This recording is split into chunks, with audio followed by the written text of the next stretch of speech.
Alright guys, welcome back. Y'all know what this rig means. We're going to do some maintenance real quick. I'm going to change some blades. Got the impact out here. I can't remember what size they are specifically, but I'll walk you through the process of changing the blades real quick instead of sharpening them. We'll grease it, we'll throw it up, and we'll check the oil levels in our cutter bar. Put some hydraulic fluid in the tractor. It's just a little low, and we'll get on to the next part of the video. Had to hit him with a little carburetor cleaner. Did you look up under them? Yeah, I think I've killed them all. I hope anyways. One thing that Dad's taught me is always make sure that you clean out with like a pick or something around a nut just to make sure that it's clean. Because the last thing you need is to put on the wrong size and it strip it.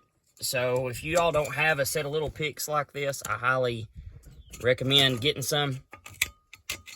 These blades would probably run a little bit longer, but I've sharpened the whiz out of them. They're probably about 2 years old. So we're going to go ahead and we're just going to put some new ones on it. Now this mower does need a paint job. I bought it probably 3 years ago, I guess. This makes my 3rd year using it. So it's going to need some love eventually. But it does run good. It runs smooth, mows smooth. So we're going to get all these cleaned out and then we'll go on to the next step. Okay, I'm going to walk you through the process of what I'm doing here. If I can get my air gun all rigged back up. I can't remember if I said it in this video or not. This thing's going to need a paint job at some point or the other. So let me show you what we do here. Just go ahead and put your impact on reverse. Put her down on the nut. Keep the nut. I'll teach you a trick with this too. So on my disc mower, you have to slide it all the way to the back. And whenever it comes out, let me unpop this here. So whenever the head slides back, this is what it looks like right here. This is a carriage bolt, and what it does is it's got like a rectangular groove that when you put this on from the bottom side, the blade goes right here, and it don't tighten up on the blade, but it does tighten up on the bolt, and the rectangle basically fits on the rectangle inside the head, and that's how you tighten them. So if you get your nut stuck in the socket, just go ahead and screw that in a little. Take your little hammer. Boom, boom, boom, boom, boom. Done. So now what you do, you get your new blade. Now, where these blades are brand new and where they're called flats, you'll notice they don't have any direction to them other than just the two sides that's sharpened. They're meant to be reversible, where you can put them on either side. But you put that in just like that and you have your washer. Put it back in through the back. Make sure that your square is lined up with your square. If it's not lined up, it will not tighten down. Start your nut on the bolt. Go ahead and get probably a good 7-8 turns on it or until it stops. Put back on your impact. When you can find the socket, make sure it's going in forward.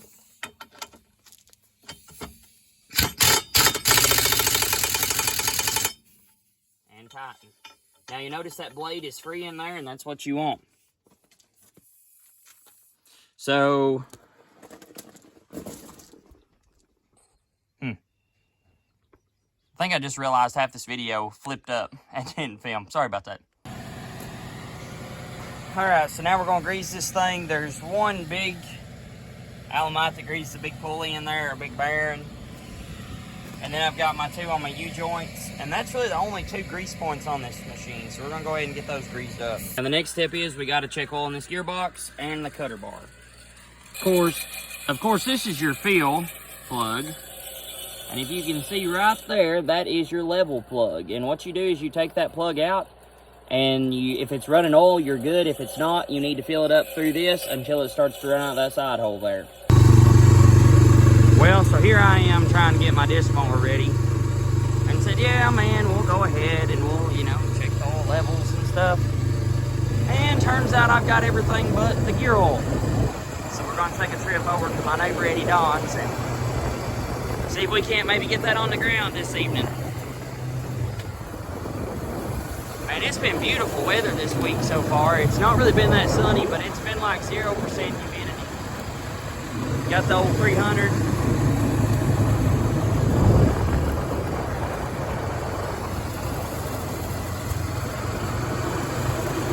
I'll see if I can throw on a time lapse for you real quick.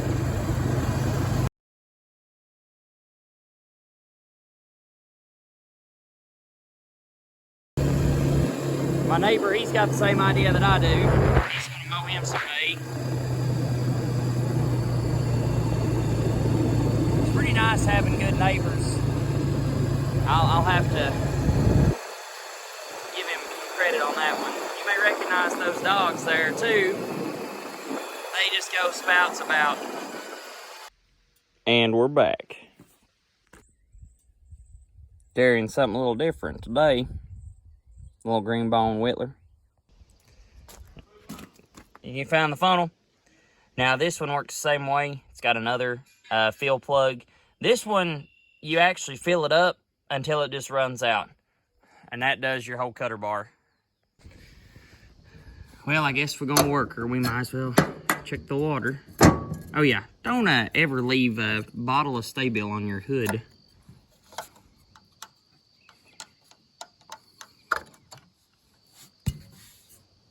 Yeah, it's got a little in it. Let's get to it.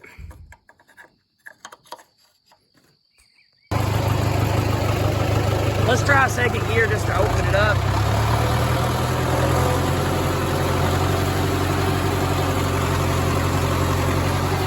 Make sure that my center comes all the way down.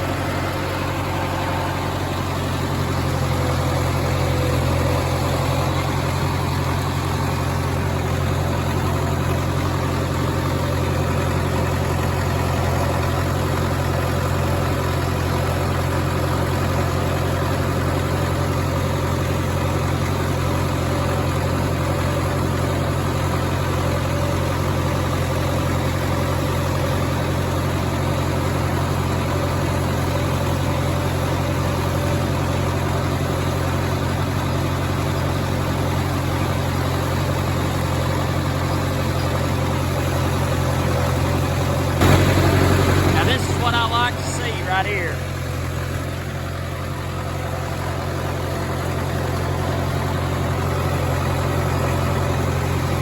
Yeah, buddy. These old creek bottoms can put off a lot of hay whenever you take care of them.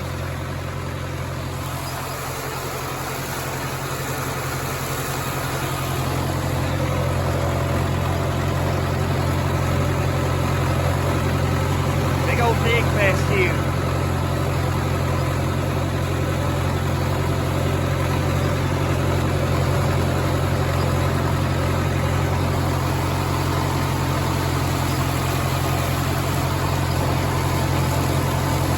Now I'm not really sure what type of grass this is right here in the middle. This grass always dies off quicker than fescue and orchard grass. And normally the last couple years I've been able to get it up while it was green. But this year it's kind of died off a little bit. Hopefully it won't hurt the looks of the hay too much.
around a couple pieces of this field.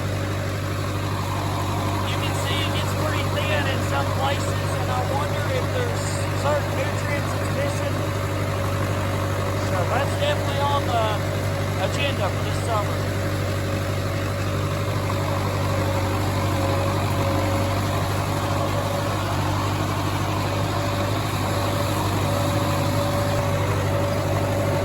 I don't know about anybody else, but this is probably my favorite time of the day / year to be outside working equipment.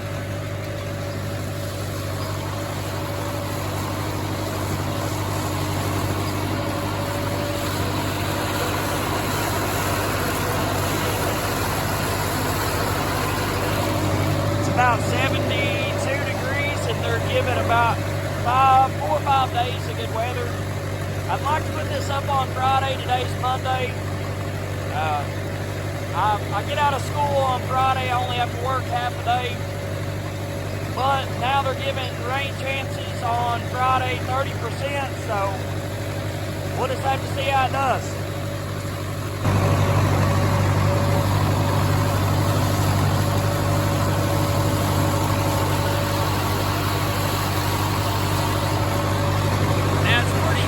Right here, which I knew it would be because it stays wet. This is really the lowest part of the bottom, and you'll see a lot of like little bluegrass and things like that growing up. So it's usually always pretty thin right here, but if you watch, you can see where it starts to get thicker.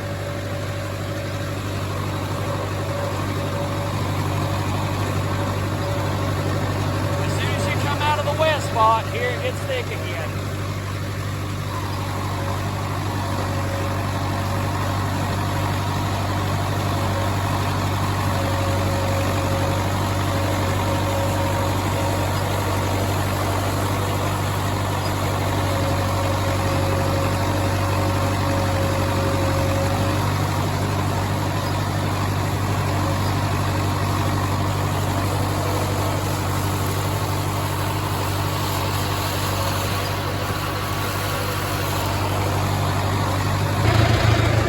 All right, well, y'all, my belly's telling me that I'm hungry, and I don't have lights on the tractor, so I think I'm gonna wrap it up.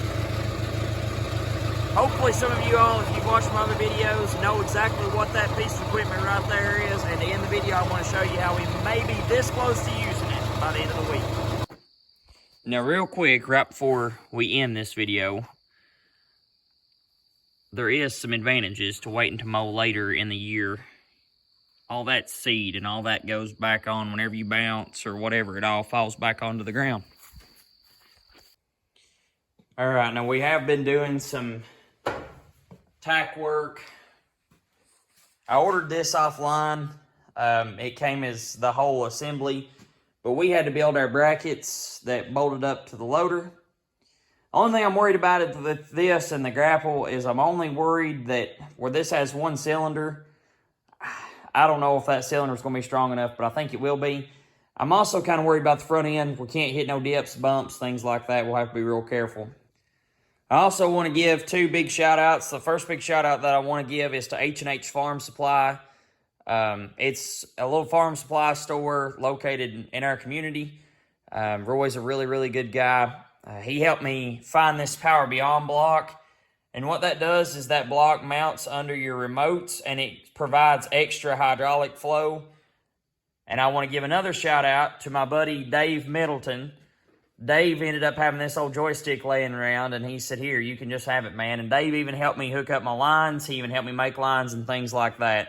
So Dave, I really, really thank you, buddy. And Roy, thank you for helping me find that Power Beyond block. So stay tuned this week. Hopefully we'll be able to maybe stack some hay with this thing. Like I said, it's just going to be trial and error. We'll just have to see.